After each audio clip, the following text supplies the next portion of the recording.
Hello everyone, in today's video we'll be talking about why your Xbox controller is blinking twice and how to stop it. Let's get started.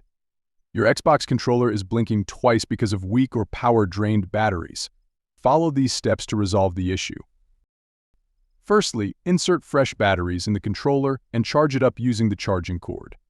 As the batteries are charging, there will be an orange light on the charging cable, which will turn white once the charging is complete. Check whether the blinking on your Xbox controller has stopped. Another reason for the blinking could be the controller getting out of sync. To fix this issue, resync your controller with the console. Here's how to do it. Turn on your Xbox console and your controller. Press the pair button on your Xbox and also on your controller, and hold until there's a light flash on the Xbox button. Wait for the light on the Xbox button to stop blinking.